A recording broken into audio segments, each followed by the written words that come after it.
بسم اللہ الرحمن الرحیم۔ اب وہ بشارت اور خوشخبری کیا ہے؟ تو ارشاد فرمایا ان لہم جنات تجری من تحتها الانہار، کہ ایسے لوگوں کے لیے جنت یعنی عجیب قسم کے باغات ہیں کہ جن کے نیچے نہریں بہتی ہیں۔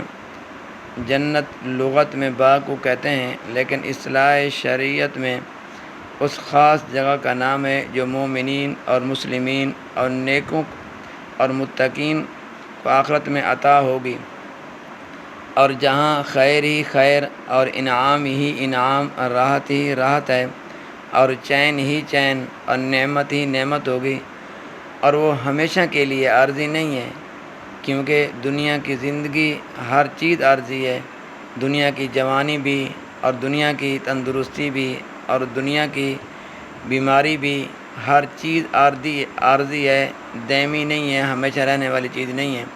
لیکن آخرت کی زندگی اور جنت میں رہنے والوں کے لیے ہمیشہ جنت کے اندر رہیں گے، کبھی اس جنت سے نکالے نہیں جائیں گے۔ اس لیے آگے فرمایا کبھی ان کو زوال اور فنا نہیں ہوں گے۔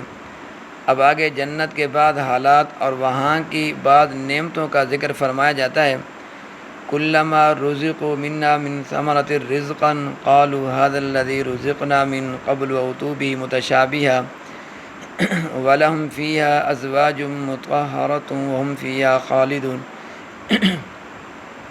یعنی اہل جنت کو جنت کے پھل جب ایک مرتبہ دینے کے بعد دوسری مرتبہ دیے جائیں گے تو وہ ان پھلوں کی ظاہری شکل اور صورت پہلے دیے گئے پھلوں کے مشابہ ہونے کی وجہ سے کہیں گے یہ پھل تو وہی ہیں جو ہم کو پہلے دیے گئے تھے، جو ہم کھا چکے ہیں، لیکن جب ان کو کھائیں گے تو معلوم ہوگا کہ ان کا ذائقہ پہلے پھلوں سے بالکل مختلف اور جدا ہے۔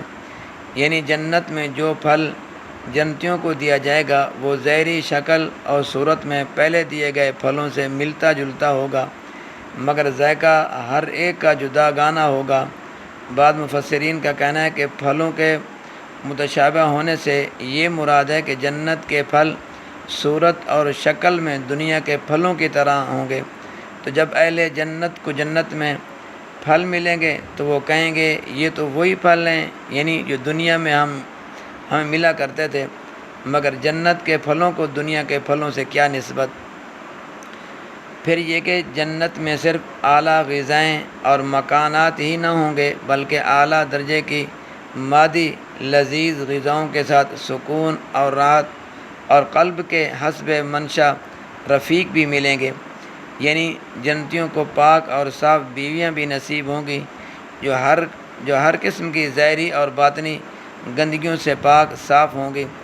ظاہری گندگیاں جیسے میل کچل غلاظت وغیرہ اور حیض و نفاس وغیرہ، ان سے وہ پاک ہوں گی، اور باطنی گندگیاں جیسے نشستہ اخلاق اور ناپسندیدہ عادات، یہ چیزیں بے وفائی وغیرہ۔ اور پھر یہ تمام جنت کی نعمتیں عارضی اور وقتی نہ ہوں گی، بلکہ یہ ہمیشہ رہنے والی ہوں گی، کچھ مدت کے بعد زائل ہو جائیں، بلکہ ہمیشہ کے لیے یہ نعمتیں جنتیوں کو ملیں گی۔ دعا کیجئے کہ اللہ تبارک و تعالی ہمیں بھی اپنے فضل سے ان بشارتوں کا مستحق بنائے، اپنی رضا کے مقام جنت میں جگہ عطا فرمائے۔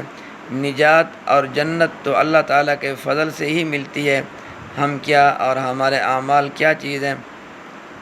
اللہ اپنے فضل سے ہمیں دنیا اور آخرت کی سرخری عطا فرمائے، آمین۔ اللہ تبارک و تعالیٰ میرا اور آپ کا حامی و ناصر ہو۔